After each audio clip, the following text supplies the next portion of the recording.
Pak Ramdhani dulu nih Pak. Ini soal Meta, ini traffic pada masa mudik Lebaran 2023 ini kan diproyeksikan akan meningkat karena kan sekarang kita sudah menuju pandemi akhir begitu ya. Kita sudah kalau dibandingkan dengan tahun lalu ini mungkin akan lebih membludak lagi, akan kembali seperti normal. Nah mengingat ini jadi Lebaran yang pertama begitu ya Pak ya setelah PPKM dicabut. Seperti apa tanggapan Anda Pak?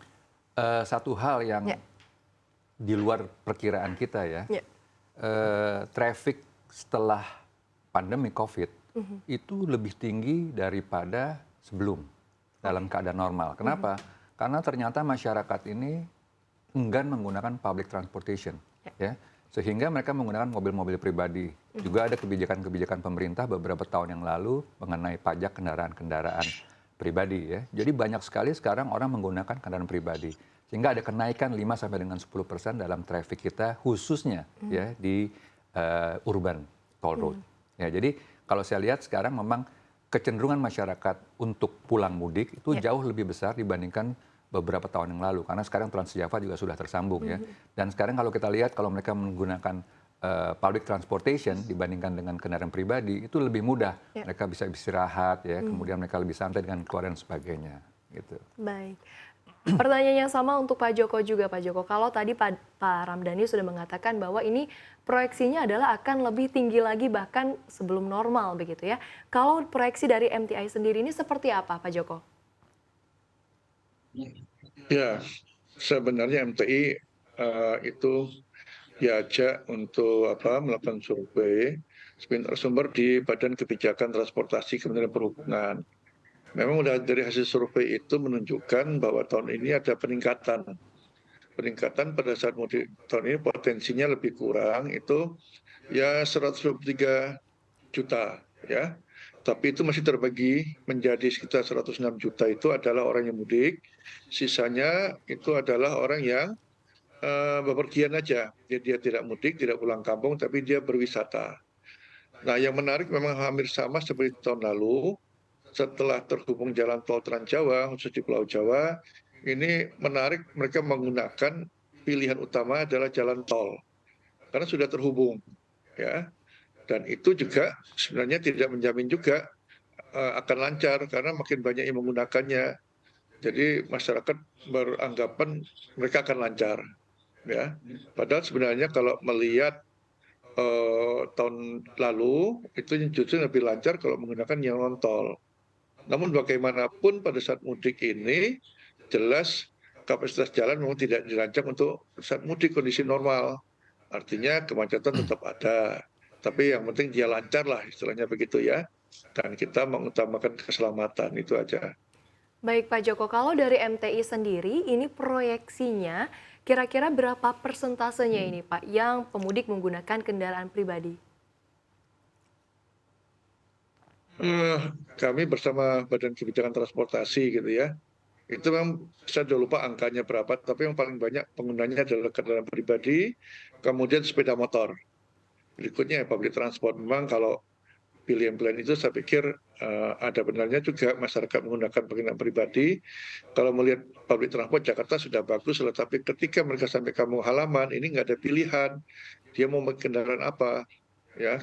Kita baru sadar bahwa ternyata public transport di daerah itu buruk sekali. Makanya mereka kalau nggak bisa mobil naik sepeda motor.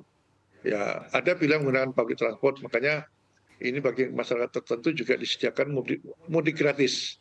Ya, mudik gratis sebenarnya mengantisipasi pengguna kendaraan pribadi yang berlebihan di jalan raya, terutama sepeda motor ini untuk jarak jauh. Makanya selain mudik gratis lewat jalur kereta, ada juga pakai bus, ada juga yang kayak kapal laut kalau buat sepeda motor. Saya kira ini masyarakat bisa menggunakannya karena yang mudik gratis itu katakanlah mau ke Jawa Tengah, Jawa Timur, kalau dia menggunakan kapal laut, katakanlah sampai Semarang, sampai Surabaya, dia mau menuju kota-kota yang lainnya, ya dia naik sepeda motor 2 sampai 3 jam lah, artinya tidak begitu lama, masih mungkin ya. Tapi kalau naik sepeda motor dari Jakarta sampai dengan Semarang, apalagi Surabaya itu luar biasa. Saya pikir mungkin sekarang nggak lagi lah seperti itu. Jadi mereka diberi pilihan-pilihan yang artinya memberikan kenyamanan, ya.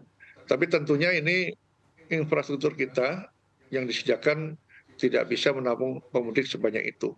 Ya, jadi harus ada antisipasi terutama di jalur jalan tol, rest area umpamanya. Rest area tidak bisa menampung semuanya. Jadi harus diberikan informasi kalau rest area ini sudah penuh, mereka bisa beristirahat di luar jalan tol. Nanti setelah mereka istirahat mau kembali ke jalan tol lagi masih bisa.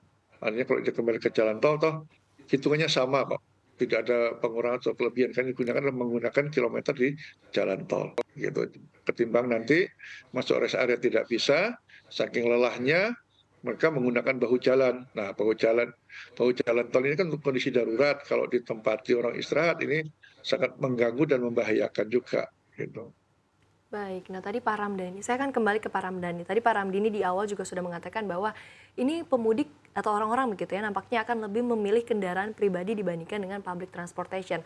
Artinya meskipun kita senang begitu ya Pak ya, artinya masyarakat kita sudah mampu nih untuk membeli kendaraan pribadi. Tapi kita menghadapi tantangan lain, yaitu volume kendaraan di jalan tol ini akan menjadi lebih padat begitu Pak. Nah ini antisipasi apa atau apa yang akan dilakukan untuk mengantisipasi hal tersebut Pak? Itu mungkin kembali lagi nanti kebijakan dari Departemen Perhubungan ya, di mana mereka bisa mengatur kapan waktu-waktunya yang terbaik untuk mereka pergi ya. Mungkin dibagi nanti ada pagi, siang, sore dan sebagainya gitu. Dan kemudian juga nanti ada kebijakan-kebijakan tertentu tadi Pak Joko sudah katakan ya bagaimana kalau mereka istirahat di rest area bergantian dan sebagainya. Nah, jadi kalau saya lihat memang minat masyarakat untuk pulang kampung itu merupakan tradisi yang sudah tidak bisa dibendung, apalagi setelah pandemi ya, COVID. Jadi mungkin juga masyarakat harus bersabar lah situasinya, karena memang kapasitas dari tol yang kita buat ya keseluruhan Trans Java itu memang tidak bisa menampung ekspektasi masyarakat yang begitu besar ya untuk mereka pulang kampung. Nah biasanya itu H-7 ya dan H+7 itu padatnya luar biasa ya, khususnya H-2 dan H+2. Nah, jadi mungkin masyarakat harus tahu kapan yang terbaik untuk bisa pulang. Jadi jangan pada hari yang bersamaan ya. Misalnya ada yang H-7, H-6, H-5, H-4, H-3 dan sebagainya. Dan juga waktu-waktunya ada yang pagi, siang dan sore ya atau tengah malam. Jadi kita bisa atur bagaimana caranya supaya mereka dapat berjalan dengan tenang lah ya, dengan keluarga dan sebagainya. Juga di rest area tadi dikatakan ya. Jangan mereka itu pada saat yang bersamaan ya kan berhenti di rest area. Ya mungkin juga mereka bisa istirahat di bahu jalan sementara ya karena tadi sudah tidak ketampung ya. Sehingga mereka nanti masuk rest area ketika yang lain sudah berjalan. Jadi mungkin pengaturan-pengaturan itu nanti semuanya di bagian operasional akan membantu semuanya secara keseluruhan.